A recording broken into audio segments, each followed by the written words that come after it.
ಕೇಂದ್ರ ಗೃಹ ಕಚೇರಿ ಕಾರ್ಯದರ್ಶಿಯಿಂದ ಮಾಕ್ ಡ್ರಿಲ್ ಕುರಿತಂತೆ ಸಭೆಯನ್ನು ನಡೆಸಲಾಗಿದೆ. ಮಾಕ್ ಡ್ರಿಲ್ ಸಭೆಯ ಮತ್ತಷ್ಟು ಇನ್ಸೈಡ್ ಡೀಟೇಲ್ಸ್ ಕೂಡ ಪಬ್ಲಿಕ್ ಟಿವಿಗೆ ಲಭ್ಯ ಆಗ್ತಾ ಇದೆ. ಮೆಡಿಕಲ್ ಕಿಟ್ಗಳನ್ನು ರೆಡಿ ಇಡಬೇಕು ನೋಡಿ, ಇನ್ಸ್ಟ್ರಕ್ಷನ್ಸ್. ಮೆಡಿಕಲ್ ಕಿಟ್ಗಳನ್ನು ಫಸ್ಟ್ ಏಡ್ ನಿಟ್ನಲ್ಲಿ ರೆಡಿ ಇಟ್ಕೊಳ್ಳಿ. ಮನೆಗಳಲ್ಲಿ ಟಾರ್ಚ್ಗಳನ್ನು ರೆಡಿ ಇಟ್ಕೊಳ್ಳಿ. ಕ್ಯಾಂಡಲ್ಸ್ ಬಳಸೋದನ್ನ ಜಾಸ್ತಿ ಮಾಡಿ. ತುಂಬಾ ಜನ ನಿಲ್ಲಿಸ್ಬಿಟ್ಟಿದ್ದಾರೆ ಇದನ್ನ. ಸೈರನ್ಗಳ ಬಗ್ಗೆ ಆತಂಕ ಪಡೋದು ಬೇಡ, ಇದನ್ನ ನೀವು ಜನರಲ್ ತಿಳಿಸ್ಬೇಕು ಅಂತ ಹೇಳಿ ನಾಳಿನ ಮಾಕ್ ಡ್ರಿಲ್ಗೆ ಸಂಬಂಧಪಟ್ಟಂತೆ ಇನ್ಸ್ಟ್ರಕ್ಷನ್ಸ್ ಹೋಗಿದೆ. 259 ಕಡೆಗಳಲ್ಲಿ ಈ ಮಾಕ್ ಡ್ರಿಲ್ ನಡೆಯುತ್ತೆ.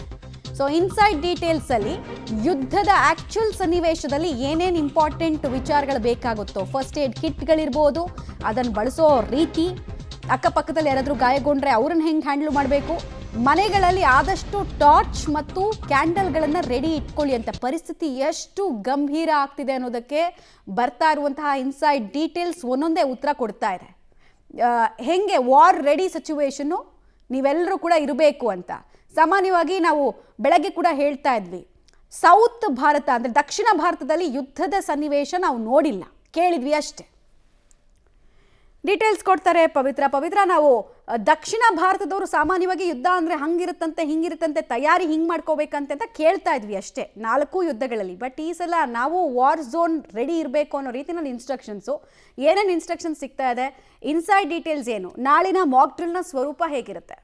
1971 ಬಳಿಕ ಈ ರೀತಿಯ ವಾತಾವರಣ ಕಂಡೇ ಇಲ್ಲ. ಹಾಗಾಗಿ ಇವತ್ತಿನ ಪೀಳಿಗೆ ಏನಿದೆ, ನೀವು ಹೇಳಿದಾಗೆ ಯುದ್ಧದ ವಾತಾವರಣವನ್ನು ಕೂಡ ನೋಡಿಲ್ಲ. ಜೊತೆಗೆ ಎಲ್ರಿಗೂ ಕೂಡ ಈ ಮಾಕ್ ಡ್ರಿಲ್ ಅನ್ನುವಂಥದ್ದೇ ಹೊಸದು. ಹಾಗಾಗಿ ಜನರಿಗೆ ಯಾಕೆ ಮಾಕ್ ಡ್ರಿಲ್ ಅನ್ನ ಮಾಡ್ತಾರೆ, ಹೇಗಿರುತ್ತೆ ಅನ್ನುವಂತಹ ಆತಂಕ, ಯುದ್ಧ ಆಗೇ ಬಿಡುತ್ತಾ ಅನ್ನುವಂತಹ ಆತಂಕ.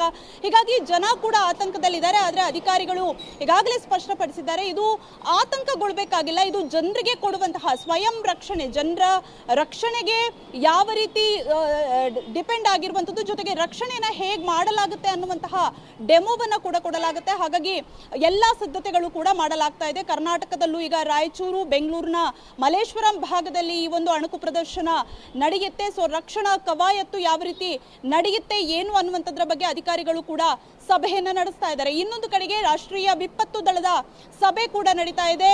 ಗೃಹ ಸಚಿವಾಲಯದ ಜೊತೆಗೆ ಅವರು ಕೂಡ ಹೇಳಿದ್ದಾರೆ, ನಾವು ಎಲ್ಲಾ ರೀತಿಯ ಪೂರ್ವ ಸಿದ್ಧತೆಗಳನ್ನ ಕೂಡ ಮಾಡ್ಕೊಂಡಿದೀವಿ ನಾಳೆಯ ಅಣಕು ರಕ್ಷಣಾ ಕವಾಯತ್ತಿಗೆ. ಜೊತೆಗೆ ಏನಾದ್ರೂ ದೋಷಗಳಿದ್ರೆ, ಯಾಕಂದ್ರೆ ನಾಳೆ ಮಾಡುವಂಥದ್ದು ಯುದ್ಧದ ಸಂದರ್ಭದಲ್ಲಿ, ವಿಪತ್ತಿನ ಸಂದರ್ಭದಲ್ಲಿ ಜನರನ್ನ ಹೇಗೆ ರಕ್ಷಣೆ ಮಾಡಬೇಕು ಅಥವಾ ಜನರನ್ನ ಯಾವ ರೀತಿ ಸ್ಥಳಾಂತರ ಮಾಡಬೇಕು ವಿಪತ್ತಿನ ಸ್ಥಳದಿಂದ, ಜೊತೆಗೆ ಯಾವುದಾದ್ರೂ ಶತ್ರು ರಾಷ್ಟ್ರಗಳಿಂದ ವಾಯುದಾಳಿ ಹೇಗೆ ರಕ್ಷಣೆ ಮಾಡ್ಕೋಬೇಕು, ಯುದ್ಧದ ಸೈರನ್ ಹೇಗೆ ಮೊಳಗುತ್ತೆ, ಇವೆಲ್ಲದರ ಅಣಕು ಪ್ರದರ್ಶನವನ್ನ ನಾಳೆ ಮಾಡಲಾಗುತ್ತೆ. ಹಾಗಾಗಿ ಎಲ್ಲಾ ರೀತಿಯ ಸಕಲ ರೀತಿಯ ಸಿದ್ಧತೆಗಳನ್ನ ಕೂಡ ಮಾಡಿಕೊಳ್ಳಲಾಗುತ್ತೆ. ಜೊತೆಗೆ ಏನಾದ್ರೂ ತಾಂತ್ರಿಕ ದೋಷಗಳಿದ್ರೆ ಅದನ್ನ ಕೂಡ ಸರಿಪಡಿಸಿಕೊಳ್ಳುವಂತಹ ಕಾರ್ಯ ಆಗುತ್ತೆ. ಈಗಾಗಲೇ ಕರ್ನಾಟಕದಲ್ಲಿ ಹೇಳ್ತಾ ಇದ್ದಾರೆ, ನಾವು 1 ವಾರಗಳ ಕಾಲ ಮಾಕ್ ಡ್ರಿಲ್ ಅನ್ನ ಮಾಡಿ ಜನರಿಗೆ ಅವೇರ್ನೆಸ್ ಅನ್ನ ಕೊಡ್ತೀವಿ ಅನ್ನುವಂತಹ ಮಾತನ್ನ ಕೂಡ ಹೇಳ್ತಾ ಇದ್ದಾರೆ. ಆದ್ರೆ ನಾಳೆ ದೇಶಾದ್ಯಂತ ಎಲ್ಲಾ ಕಡೆಯೂ ಕೂಡ ಒಂದಿಷ್ಟು ಲಿಸ್ಟ್ ಗಳನ್ನ ಕೂಡ ನೀಡಲಾಗಿದೆ. ಎಲ್ಲಾ ಕಡೆಯೂ ಕೂಡ ಈ ಮಾಕ್ ಡ್ರಿಲ್ ನಡೆಯುತ್ತೆ. ಜೊತೆಗೆ ವಿದ್ಯುತ್ ದೀಪಗಳನ್ನ ಬಂದ್ ಮಾಡಿ ಕೂಡ ಈ ಒಂದು ಮಾಕ್ ಡ್ರಿಲ್ ಕೂಡ